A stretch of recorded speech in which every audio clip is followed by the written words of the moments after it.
a decisive week for security. What are we expecting to hear?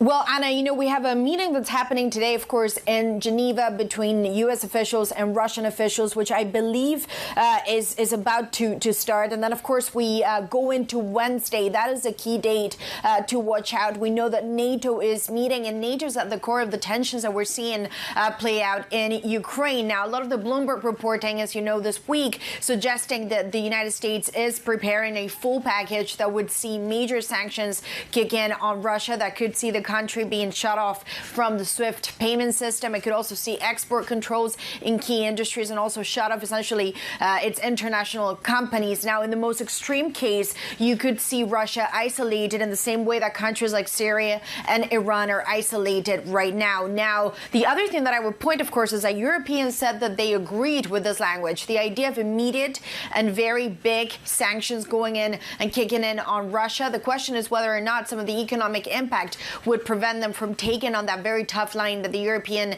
or the United States is pushing for right now.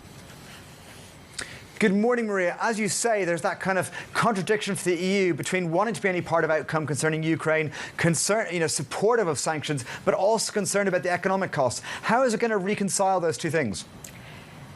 Yeah, and Mark, for me, the fact that the European Union right now, especially also yesterday on the Sunday, the head of the European diplomacy had to put out a blog post saying this is not just between Russia and the United States. This is about Europe. Geographically, we're very concerned about this. Russia is, in many ways, geographically part of Europe, too. We need to be in that negotiating table, and we need to be part of any solution. The fact that they have to stress this really shows how the EU has lost momentum in this. In many ways, Vladimir Putin, according to many analysts, already won when he managed to sidestep Brussels and speak directly to DC. Now, for the EU, now it's about rebuilding some of that momentum, but they worry, of course, about the gas situation, especially channeling through the Nord Stream pipeline. Remember, this is a winter. This is a time of the year where the European Union is the most vulnerable to Russia playing politics with gas, but also the economic fallout that this could have on the EU and especially some of the Eastern European countries.